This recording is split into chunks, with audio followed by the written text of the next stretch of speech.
Welcome to the Man Cave Podcast. This is your escape for real, unscripted conversations about sports, hobbies, life, and storytelling. No scripts, no forced takes, just Man Cave talk. Now, here's your host, Dan Kasper.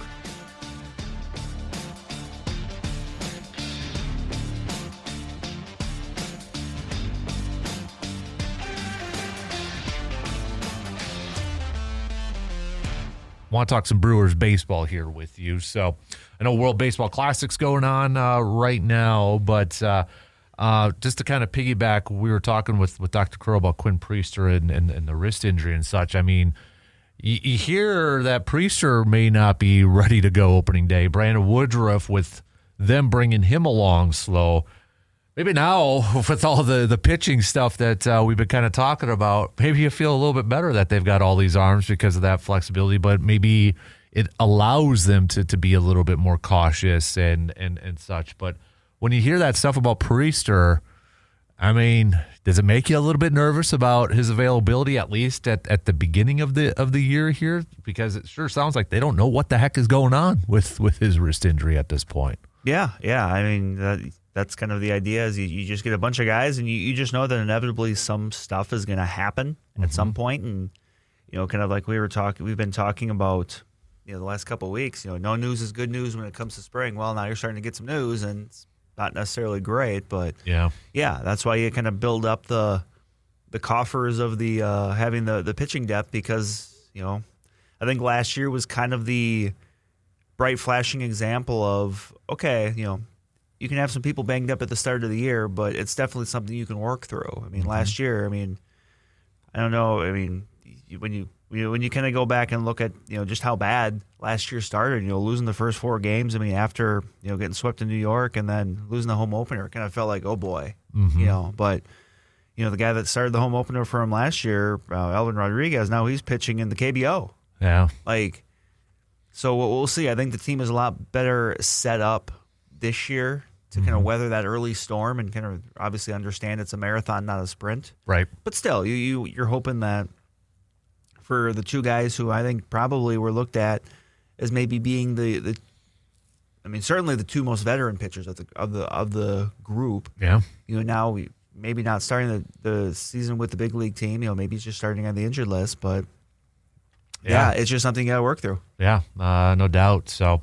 Yelly's hitting bombs. He made his spring training debut. Garrett Mitchell just hit a bomb and wrapped those 2 guys up in bubble wrap, I guess, at this point. But, we are just a couple weeks away from opening day, a few weeks away, a couple weeks away here. I know World Baseball Classic's going on here and such, but, from all accounts, anything kind of jump out to you? I know it's still spring training. It's hard to kind of get a gauge.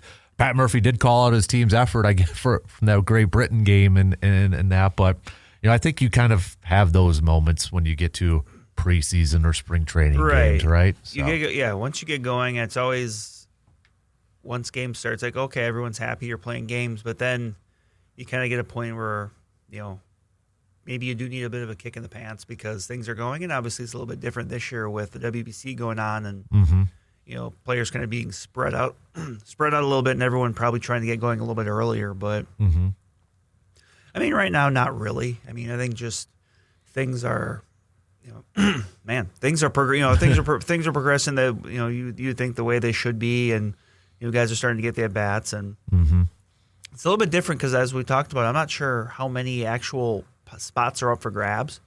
So it's a little bit different when, you might have a couple spots in the bullpen. Maybe there's a, utility infielder's position open, but for the most part, I think we kind of know who this team is. Right. It's just a matter of maybe if, some of the guys we've talked about that have been really, crushing the ball in spring training, be it a Tyler Black or an Akil Baddoo or whoever, if one of those guys just kind of breaks through and maybe makes the team coming out of spring. When you kind of see the, what was I going to go here? With these guys playing and, that with Pat Murphy's comments and such, I kind of look at it because there are a lot of Brewer starters missing because they are in the World Baseball Classic, right? The Jackson Cheerios, the Contreras, Bryce Terangs, and that. Tyler Black. He's not a starter, but he's not there. Right, so. And he was playing really well, too. So I look at it as like if you're a younger guy, Take it as an opportunity. Right. And even for fans, this is an opportunity to maybe see a little bit more of a Jesus Madej or, Cooper Pratt or whoever, because, for the most part, I mean, for 99.9% of fans, like once the regular season starts, I mean, you're focused on the big league team. You're not watching streams of, the Biloxi Shuckers play every day or something like that. So, you hear a lot about these guys, but you don't necessarily get the chance to see them very often, and this is kind of a chance to do that. Right. Yeah. So I think, and to hear Pat Murray, and maybe that was just kind of like a little bit of a rile up for these younger guys, like, hey, here's a chance for you to get. I think he's got a really good pulse and a really good, idea of where this team's at and how to motivate them. Right. He knows when to push. He knows when to pull. Right.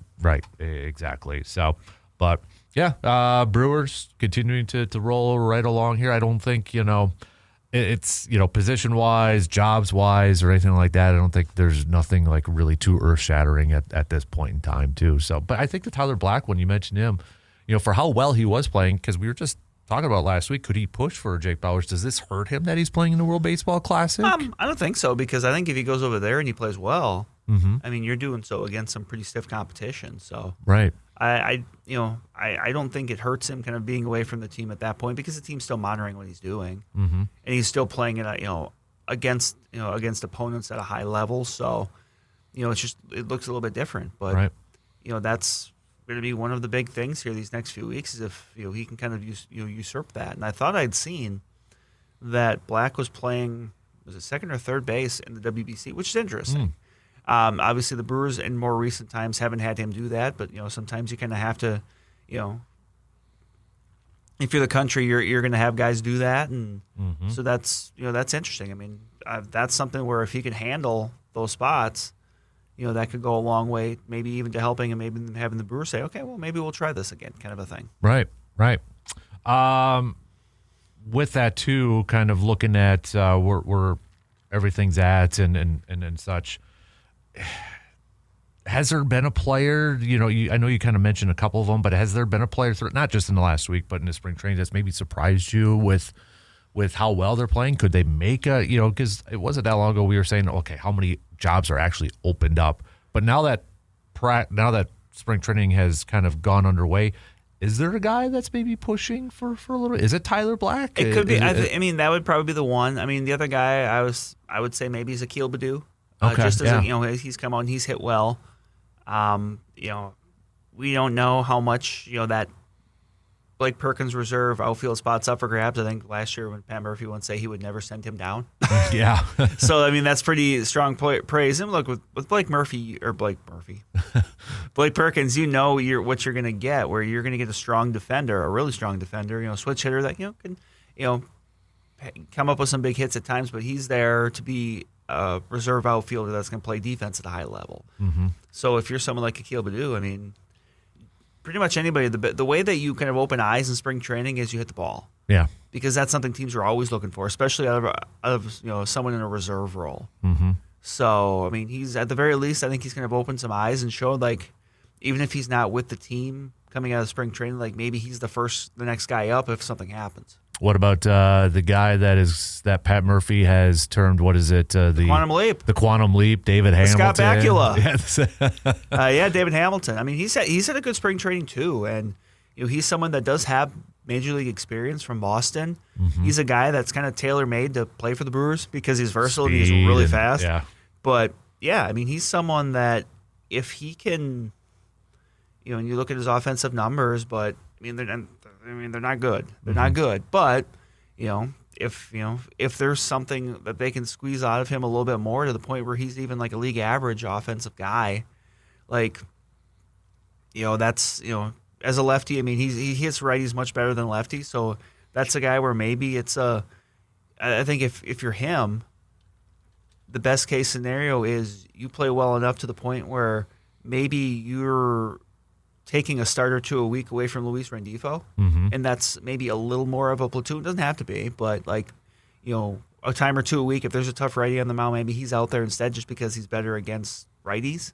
You just kind of carve yourself out a role, even if it's a little role. Like a little role on a good team is still a pretty important role. So, and then to kind of wrap up the Brewers chat here, Yesterday we did see, I know Kurt Hogg called it phase 1 of the Brewers instituting their Operation ABS Challenge System rules, which apparently the Brewers have a couple of coaches where they're holding up cards to signal when or when not to challenge based off of game situation. Because, again, the ABS rules, it has to be the catcher, the pitcher, or the hitter that can challenge. Right. It can't come nobody from a in coach. the dugout. No coaches, nobody in the dugout. It has to be someone that's out on the field. So Brewers maybe trying to find a loophole here a little bit by holding up a card saying when that you permission to challenge. Well, and that's probably part of it. I think it's just one of those things where, once you get a few months into the year, players will understand how the chain of command goes. Yeah. But like right now, because you're seeing players challenge all kinds of stuff. Right.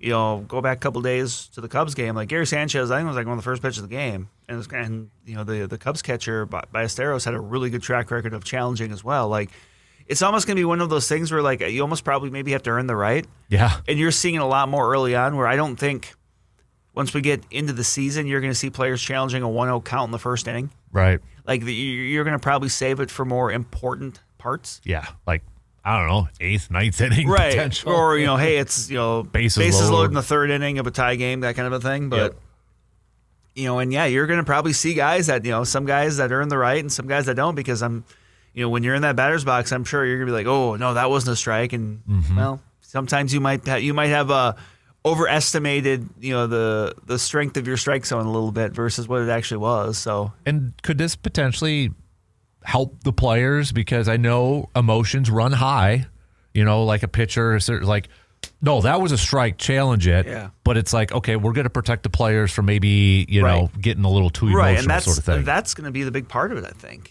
is, and honestly, it's going to be a bigger problem or a bigger thing to work through for older players. Yeah. A guy like a Tyler Black, for example, I mean, he's come up through the minors with this. All these younger guys have come up with this system, so they understand it. Yeah. Whereas an older player, well, that wasn't a strike on me. It's like, well, no, ABS says it was. Like you gotta, that's just something that, for those veterans, for a Yelich, for a Contreras, for guys that haven't had to use this, like that may be a little bit of a thing to get through. But I think the good thing for them is you have a lot of guys on this team that really understand the strike zone. Mm-hmm. You don't have a ton of free swingers. Right. So, guys that that understand the strike zone, that take their walks. So I think that's a little bit better than, no disrespect, but I don't know how many calls Uni Betancourt would have been able to been allowed to challenge back in the day, considering he swung at pretty much everything. So right. Nice.